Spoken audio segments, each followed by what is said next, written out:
गहरी मित्रता।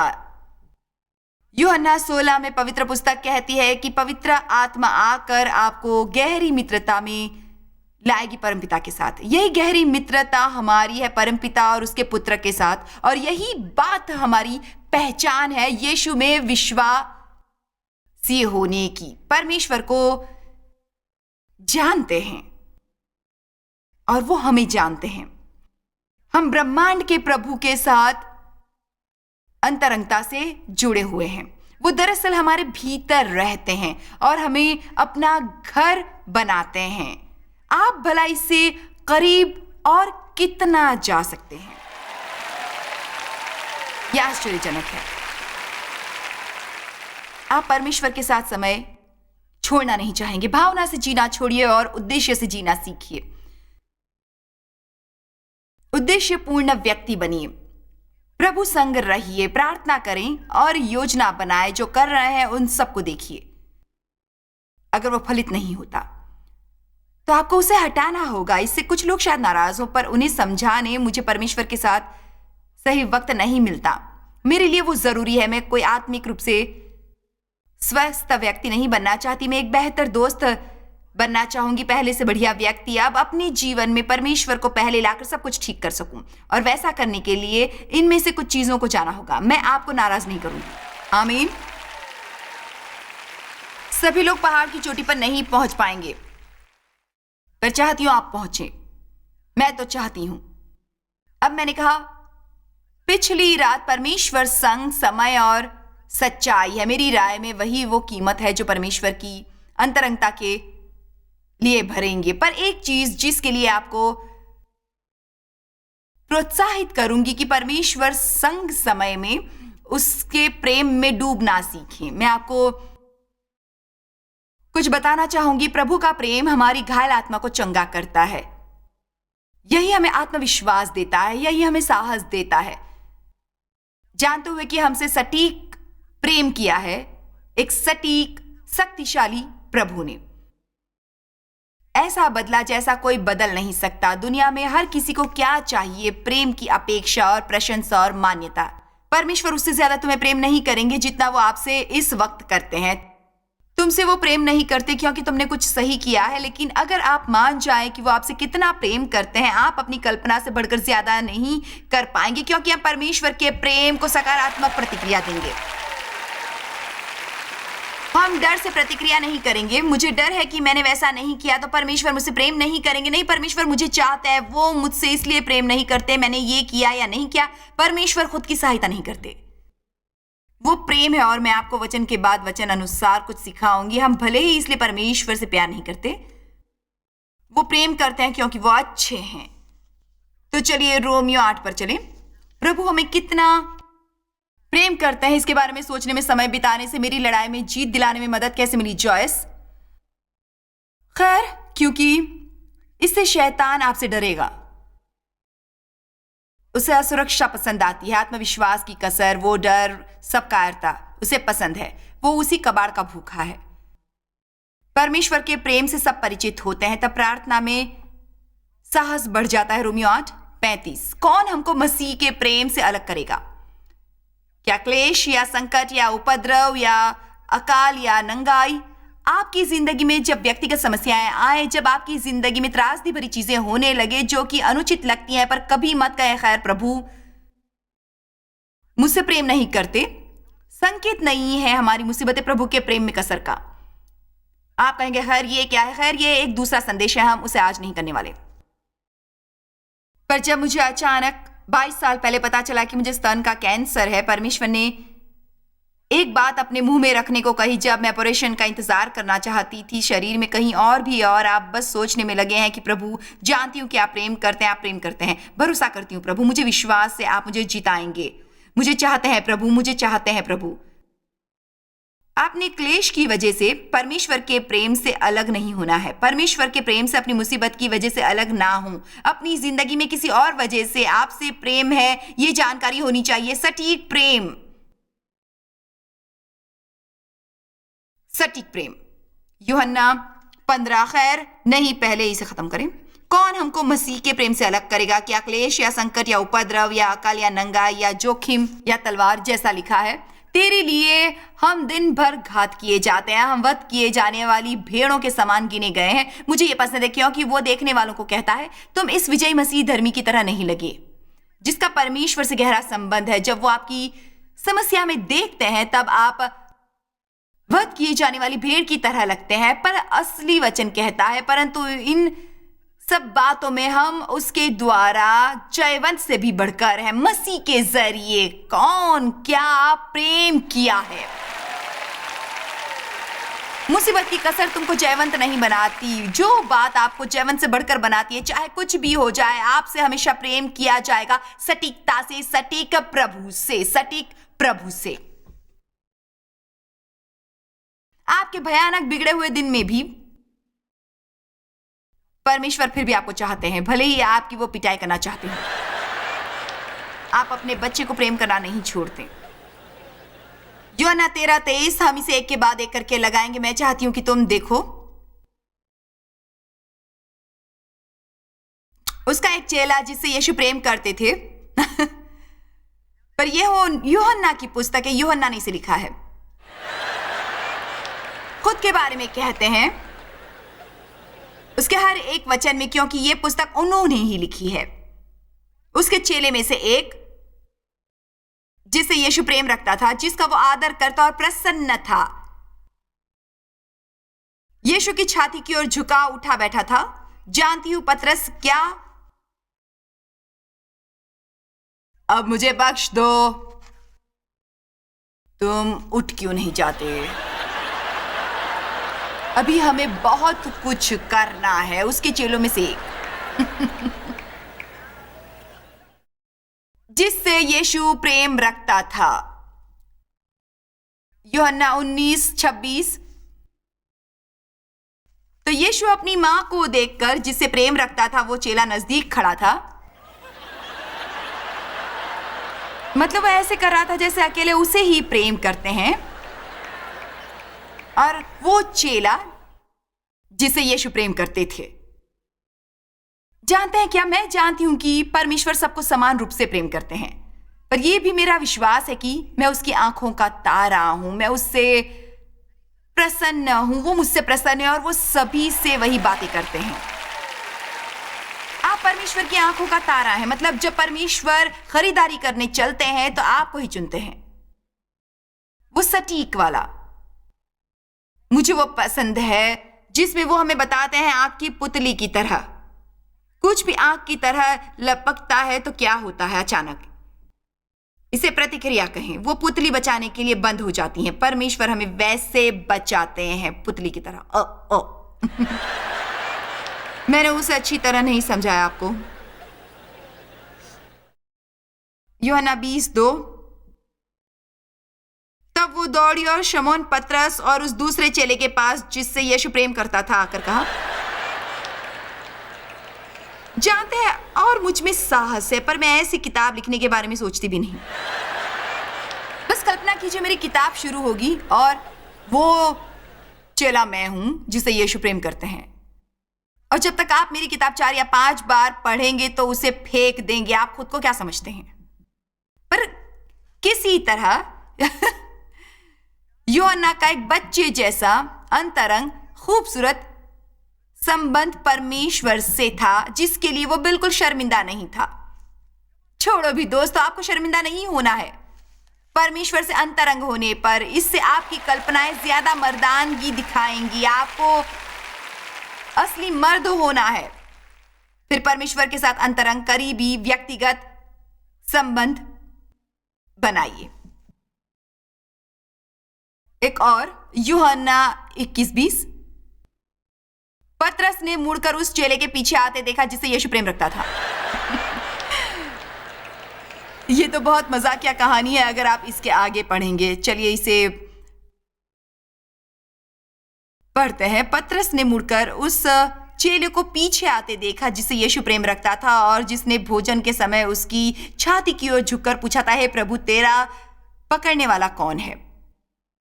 उसे देखकर पतरस ने यीशु से कहा, हे प्रभु, इसका क्या हाल होगा? क्योंकि पिछले वचनों में परमेश्वर ने पतरस को दिखाया कि वो कैसी मौत से मरने वाला है और उसे दंड मिलेगा और मुश्किल समय से गुजरेगा। और सबसे पहली बात कि पतरस ने कहा, खैर इसका क्या हाल होगा, इस चेले का जिसे प्यार करते हैं। जानते का अच्छी खबर यह है कि वो हमारी तरह के ही लोग थे।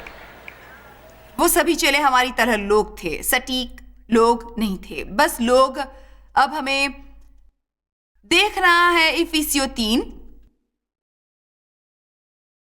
वो शुरू होता है वचन 16 से। इसमें कुछ मिनट लग सकते हैं, तो इसे मेरे साथ आप स्क्रीन पर देखिए। कि वो अपनी महिमा के धन के अनुसार तुम्हें ये दान दे कि तुम उसके आत्मा से अपने भीतरी मनुष्यत्व में सामर्थ्य पाकर बलवंत होते जाओ। वाह, पवित्र आत्मा तुम में रहती है, भीतरी मनुष्यत्व को सामर्थ्य देती है। तुम्हारे विश्वास के जरिए यीशु, अब तुम्हें कैसे पता चला ये प्रेम है? कोई एहसास नहीं है, अपने विश्वास के जरिए आप जानते हैं। आप में से कितने सभी अपनी आत्मा की गवाही देंगे, भले ही आपको खुद कैसा भी लगे। जब मैं आपसे प्रेम की बात करूं, आप में से कितनों को आत्मा में गवाही मिलेगी? सही कहा। देखा, हम जानते हैं ये सही है, तो आप दिमाग की मत सुनिए और भावना की भी मत सुनिए। और विश्वास के द्वारा मसीह वास्तविक तुम्हारे हृदय में आकर माने और स्थायी घर बनाए। बस एक कि तुम प्रेम में सब पवित्र लोगों के साथ भली भांति समझने की शक्ति पाओ। परमेश्वर पहले चाहते हैं कि विश्वास करो और फिर तुम्हें अनुभव होगा। अगर परमेश्वर की आपकी जिंदगी में की छोटी बातों पर ध्यान दें, आपको ज्यादा प्रेम किए जाने का अनुभव होगा। वहां हर तरह की छोटी चीजें होंगी, बस छोटी चीजें जिन पर हमें ध्यान देना है, जिन पर सचेत होना है और उन्हें परमेश्वर से बड़ी बात बनवा कर देखने की सख्त जरूरत है कि उसकी चौड़ाई और लंबाई और ऊंचाई और प्रेम की गहराई कितनी है, जिसे आप सचमुच समझे, व्यवहारिक खुद के अनुभव के जरिए देखें यीशु के प्रेम को, जो महज जानकारी से कहीं बढ़कर है। जब इसके लिए मैं तैयार थी और मसीह के उस प्रेम को जान सको जो ज्ञान से परे है, कि तुम परमेश्वरीय सारी भरपूरी तक परिपूर्ण हो जाओ। और मुझे ये पसंद है, मुझे ये बहुत पसंद है, और ये बहुत पसंद है। ये अंतरंग संबंध हमें कहां तक ले जा सकता है, जहां पर यीशु तनी हुई खाल की तरह हो जाए, एक शरीर भरी पूरी और लबालब परमेश्वर से पूर्ण मालिक के इस्तेमाल के लिए एक फिट बर्तन की वो मुंह का इस्तेमाल करे, आपका दिमाग, आपके हाथ, आपके पैर, आपके वचन, एक खोया मृत दुनिया के पास पहुंचना। यूहन्ना 6, क्या आप ला सकते हैं? अब मैं आपको आज सुबह कुछ सिखाने वाली हूं, जिसे हम कहते हैं धार्मिक समागम या प्रभु का भोजन। यूहन्ना 6:35। वैसे भी यूहन्ना 6 पवित्र पुस्तक आश्चर्यजनक अध्याय है। मेरी राय में यह अध्याय है जहां तक हम फैसला करते हैं बचपन से जाकर परिपक्व मर्दानगी तक। मेरी राय में हम जाते हैं मुझे दो उस फिजूल खर्च बेटे की तरह से जो चाहते हैं मुझे आप वही बनाइए। यही से हम खोजते हैं उसके हाथ को लेकर उसका चेहरा खोजने तक। आपसे कोई वैसा नहीं करवा सकता, पर मैं आपको वो दिखाऊंगी जो मेरे लिए आश्चर्यजनक था। यीशु ने कहा, जीवन की रोटी मैं हूं। अब उनके लिए रोटी थी उनके पोषण के लिए, मतलब उसमें जिंदा रहने के लिए सभी चीजें थी। तो रोटी यहां पर प्रतीक स्वरूप इस्तेमाल किया गया है। मैं तुम्हें जीवन की हर जरूरत दूंगा, मैं जीवन की रोटी हूं। जो मेरे पास आता है वो कभी भूखा ना होगा, और जो मुझ पर विश्वास करता है वो कभी प्यासा ना होगा। अब इसका मतलब ये नहीं कि आपको शारीरिक भूख या शारीरिक प्यास नहीं लगेगी। इसका मतलब है कि आप संतुष्ट होंगे और तृप्त होंगे, और शैतान को करारा जवाब मिलेगा। क्या जानते हैं पवित्र पुस्तक के अनुसार अगर आप में पूरा धीरज हो कि आप सटीक हैं और आपकी इच्छा कुछ न हो, तब शैतान बचा रहेगा। जब कोई वो हर रोज कहता है मैं परमेश्वर से संतुष्ट हूं, मतलब हाँ कुछ चीजें मुझे चाहिए, पर जानती हैं मुझे क्या मालूम हुआ, उनके बिना मैं जी लूंगी अगर जीना पड़ा। वचन 38 में जीवन की रोटी हूं, जीवित रोटी। तुम्हारे बाप दाता ने जंगल में मन्ना खाया और मर गए। इसका मतलब क्या हुआ? उन्हें चमत्कार दिखा, लाल सागर बट गया, चट्टान से पानी निकला, मन्ना आसमान से गिरा, रात में आग का खंबा, दिन में एक बादल। चमत्कारों की बात करती है। हमने सोचा खैर प्रभु अगर मुझे मेरा चमत्कार दिख जाता, अगर आपको कुछ शानदार करते सचमुच देख जाता, तब मुझे विश्वास करने में आसानी होती। नहीं, ऐसा नहीं होता। उनमें से कई आज्ञा न मानने वाले अविश्वासी लोग, और उन्हें सब कुछ दिखा जो व्यक्ति शायद कभी न देख पाए। हमें वो देखने की जरूरत नहीं, हमें यीशु को देखने की जरूरत है और हमें विश्वास की नजर से उन्हें देखना है। उन्होंने कहा तुम्हारे बाप दादों ने जंगल में चमत्कार देखा और फिर वो जंगल में मर गए, पर मैं जीवित रोटी हूं। तुम्हें मेरी जरूरत है, वो नहीं जो तुम्हारे लिए करूंगा। मैं तुम्हारे लिए कुछ करना चाहूंगा। मैं जो तुम्हारे लिए करूंगा उससे मत खोजो, मुझे खोजो और करने दो जो मेरे हिसाब से तुम्हारे लिए अच्छा है। चलो भी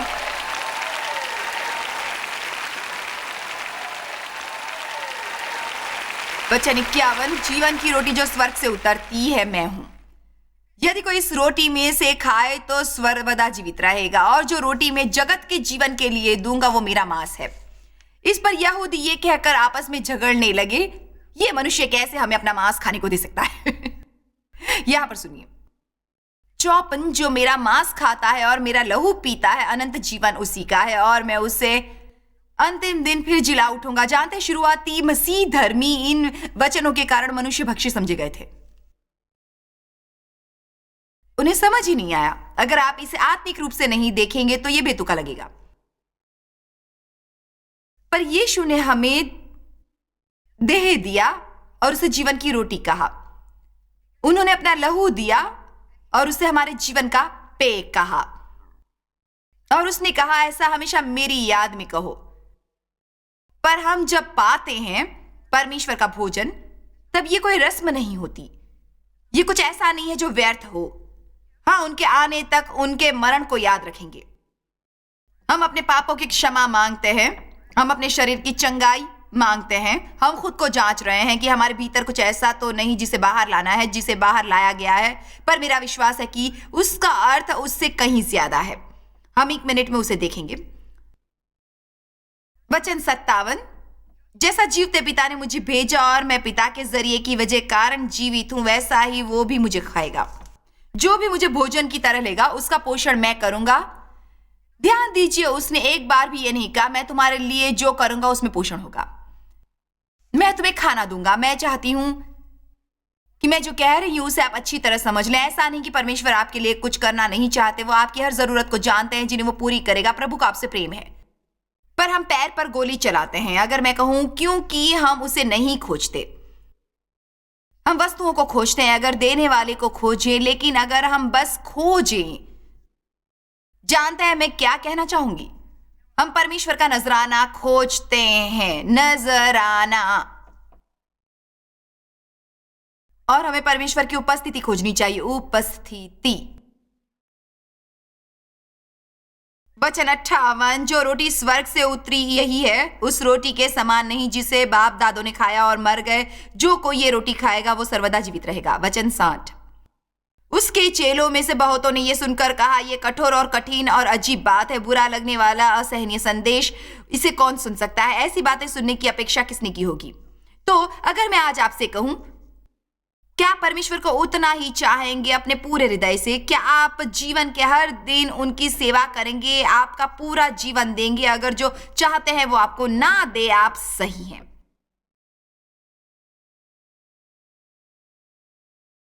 जी आप सही हैं, उन्हें जवाब मिल गया, आपको मिलेगा, और वो भी इसी अध्याय में। मैं 1 मिनट में आपको दिखाती हूं। अब आपको क्या करना है मैं नहीं जानती। वहां पर 2-3 लोग थे जो कह रहे थे अभी बताइए, और फिर बाद में इस तरफ बढ़िए। ओ, ये कठोर बात है, उन्होंने कहा। इस तरह की बातें सुनने की अपेक्षा कौन करता है? इस पर उसके चेलों में से बहुत से उल्टे फिर गए और अपने पुराने दोस्तों के पास गए और उसके बाद उनके साथ न चले। दुख हुआ। क्या तुम मुझे जीवन की रोटी और जीवन का पेय मानते हो? मैं तुम्हारा भला करूंगा, इसका भरोसा रखते हो? क्या तुम मेरे हाथ की बजाय मेरे चेहरे को खोजोगे? क्या मैं जो हूं तुम उसे चाहोगे? कुछ ने कहा, नहीं, यह कठोर बात है, यह तो हद है। मैंने सोचा आप मुझे खुशी देंगे, मैंने सोचा आप मेरी इच्छा पूरी करेंगे, सोचती थी मेरी जिंदगी में सुधार आएगा। मुझे पौलुस का कहा पसंद है, मैंने संतुष्ट रहना सीख लिया है। भले मेरे पास कुछ नहीं या भले ही बहुत कुछ हो, प्रभु का भरोसा है। ये किसी भी तरह, आज मैं जो कह रही हूं उसकी गहराई किसी को समझ में आई? मतलब मुझे तो भीतर तक महसूस हुआ। और फिर यीशु दूसरे चेलों की ओर मुड़कर कहने लगे, क्या तुम भी चले जाना चाहते हो? और पतरस ने कहा, हम किसके पास जाएं? तुम्हारे पास अनंत जीवन के वचन है, तो मेरे अंदाजे से उन्हें क्या लगा होगा कि खैर हम कुछ कारगर न होगा, वापस लौटने से कुछ नहीं होगा, तो आप मुझे जहां तक ले जाए, मुझे तो पीछे चलना होगा। उम्मीद है अच्छा लगे, पर नहीं लगा। मैं आपका और आप मेरे हैं। ओके, अब मैं धार्मिक समाज में ऐसा ही करती हूं। घर पर मैं अक्सर करती हूं, पता नहीं उसके बारे में क्या सोचते हैं। अगर सोचे कि कोई आपको देगा या नहीं, पर मेरी राय में करिए। नए आदेश बनाने की कोशिश नहीं, पर जानते हैं हर समय सफर करती हूं तो घर में ही वो कर लेती हूं। पवित्र पुस्तक की दूसरी बातों के अलावा मैं ये भी करती हूं धार्मिक सोच पाने पर। मैं अपने पापों की क्षमा मांगती हूं, खुद को जांचती हूं, प्रभु से शरीर की चंगाई मांगकर कहती हूं, यीशु याद है मेरे लिए आपके शरीर के टुकड़े हुए, और प्रभु मैं एहसानमंद हूं।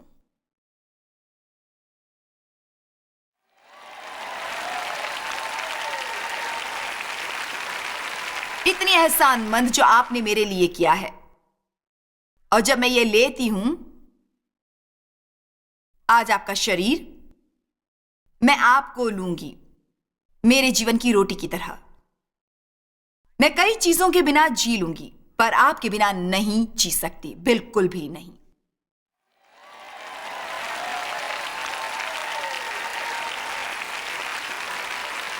और मुझे याद है आपका लहू नए आज्ञा करता हूं, वो कितनी खूबसूरत आज्ञा है कि हम विश्वास के साथ आपसे सही ठहरे, कि आप हमें सटीकता से प्रेम करते हैं, कि अगर हम स्वीकारोक्ति के लिए तैयार हो तो आप हमारे सभी पाप हमेशा क्षमा करेंगे।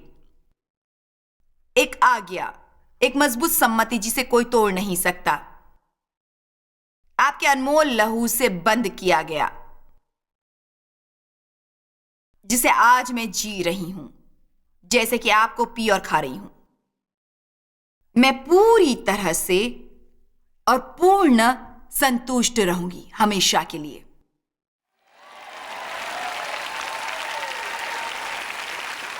आमीन। हमें अपनी जिंदगी में प्रभु को प्रथम स्थान देना है।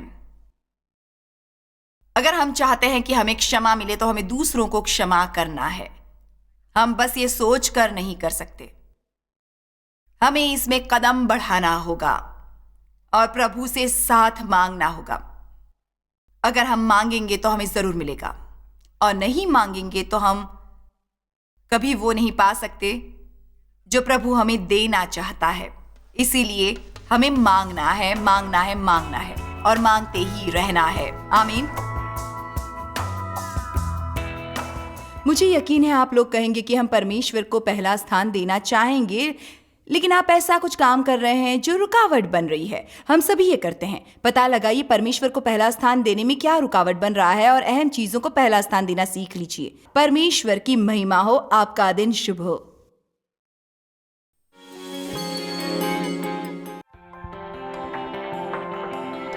जॉय स्माइल मिनिस्ट्रीज में आप हमारे लिए कितने अहम हैं, इसका आपको अंदाजा नहीं। हम आपके आभारी हैं और हम धन्यवाद करते हैं अपने सब मित्रों और सहयोगियों का कि उन्होंने इस विश्वव्यापी सेवकाई को संभव बनाया। मिलकर हम भूखों को खिला रहे हैं, गरीबों को पहना रहे हैं और कई देशों में सुसमाचार पहुंचा रहे हैं। कृपया हमसे संपर्क करें या विजिट करें jmmindia.org पर। आज ही अपनी प्रार्थना के अनुरोध बताने के लिए, हमारे साधनों के बारे में और जानकारी और चॉइस की सभाओं का शेड्यूल जानने के लिए और हमारे सहयोगी बन जाएं दुनिया भर में मसीह का प्रेम बांटने के लिए।